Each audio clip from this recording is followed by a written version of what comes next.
Kyle Shanahan spoke last night at the Dwight Clark Legacy event and had some very positive things to say about Trey Lance. He also has some positive things to say about Brock Purdy and Sam Darnold, and I'll get to them soon.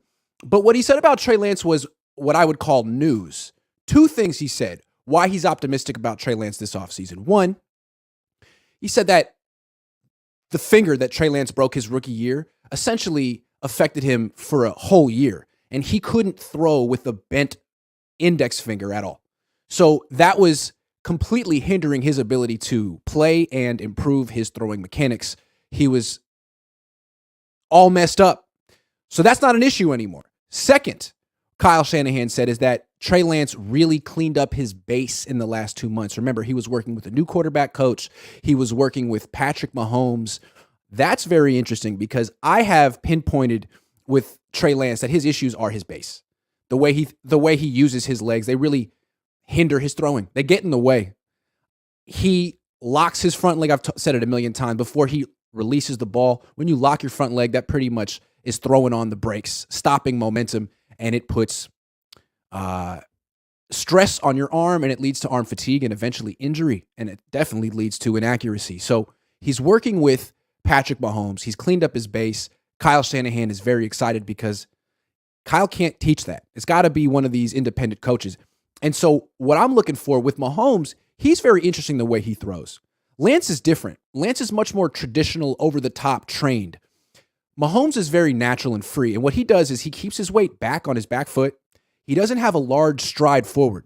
I don't think he strides at all. Weight back. He has a hip rotation. He keeps his front leg bent upon release of the ball. And he has a very low 3/4 release where he gets a full extension of his arm when he releases the ball. You see Josh Allen throw like that too. If that's how Trey Lance is throwing, that's big for him. He'll be much, much better because he is like an arm thrower. Or the first 2 years of his career, he was an arm thrower. You could almost hear him grunt when he threw the ball. It looked painful how he was throwing. Mahomes is he has such flow throughout his whole body, and it doesn't look pain. He looks like he could do it all day. It looks like he's throwing pillows around the field. And yet he has a freaking cannon. He could throw the ball 70, 80 yards. So that's what I'm looking for from Trey Lance when I get to OTAs. And apparently that's what the Niners are looking for too. And that's what they're encouraged about right now. They don't need to wait until 7-on-7 and 11-on-11s to see how Lance is throwing the ball, because that's what's going to make or break his career, how he throws the ball. He's a mature guy. He manages games pretty well. I mean, Sam Darnold, they're trying to turn him into a game manager. He's not a franchise quarterback. The reason they got Trey is because he has the ability to be a franchise quarterback if he cleans up his mechanics, his base. And what Kyle says is so far, so good. He's cleared the first hurdle, and they're encouraged. You should be encouraged as well because they're not trading him. They're not getting anything for him. He's going to be on the team the next 2 years and either be their franchise quarterback and get an extension or walk. And of all the guys they have, I still feel he has the best chance to be a franchise quarterback. Sam Darnold is here because he could be a nice backup that they could win with. And maybe he could be a game manager that they could win with. But he's not. The day that Sam Darnold wins a Super Bowl, come on, let's be realistic. And then Brock Purdy, sure, he had a great start to his career, but he also had a really serious injury. You can't put all your eggs in his basket either. You brought in Trey Lance for a reason. If he makes the strides you wanted him to make, he just turned 23 years old. It's fair being optimistic. What did they say about the other quarterbacks? They said that Kyle said that Brock Purdy is on the field with the other quarterbacks, not throwing a football, but going through the same drills while holding a towel and sort of throwing while holding a towel, not as heavy. So they expect he'll be out there if there's no setbacks for training camp, but I don't know what out there means. Does that mean doing everything, competing, or still being out there with a towel or throwing on a side field like Jimmy Garoppolo did last? I have no idea what it means. Does it mean that he'll be competing for a starting job with Trey Lance? Don't know.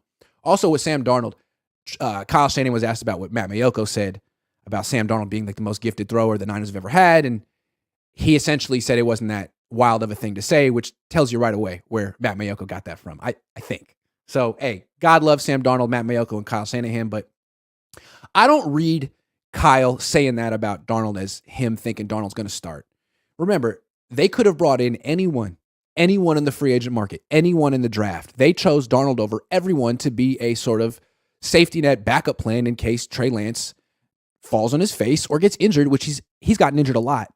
So why Darnold? Well, you got to say something nice about him. What are you going to say? We gave him $3.5 million guaranteed with the option to make up to $11 million if he plays and plays well because we think he stinks. No, he was the best option. There was no one in the draft we wanted more than Darnold. There was no one in free agency we wanted more than Darnold. There are these reasons why we feel, if given the opportunity, he could become a winning player with us. Of course you say stuff like that. It doesn't mean that you all of a sudden are more invested in him than Trey Lance. And I think a lot of people assumed that the 49ers were 100% out on Trey Lance because they were taking calls on him, which didn't go anywhere because some certain national reporters were speculating about what they were going to do, like they had any information. Clearly, Kyle Shanahan's keeping this one close to the vest. It's a lot like the Mac Jones situation 22 years ago when he traded up and no one knew who he was going to pick. He's like Aaron Rodgers in that way. He's not trying to do business with the insiders. Rodgers didn't want Adam Schefter, Ian Rappaport to break the story of where he was going to go. He wanted to break that story.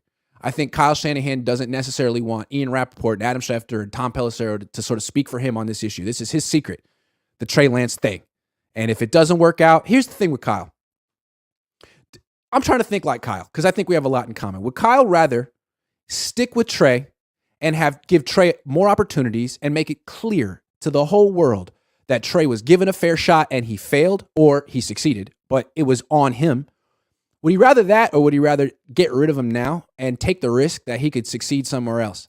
Seems to me, if you're Kyle Shanahan, from Kyle's perspective, you give Trey Lance 4 years to show something. If you never show anything, you could say, look, man, I put the best team around him. I gave him 4 years. I gave him every opportunity. I gave him the best circumstances. He couldn't do it. I misevaluated him. It's on me. It's on him. You can live with that. A lot of good coaches make bad evaluations. What you can't live with is if you draft him, you don't give him an opportunity, he gets hurt, he doesn't fail, you trade him anyway because you thought you had something in someone else, he goes somewhere else and a better coach than you turns him into what you thought you could turn him into originally.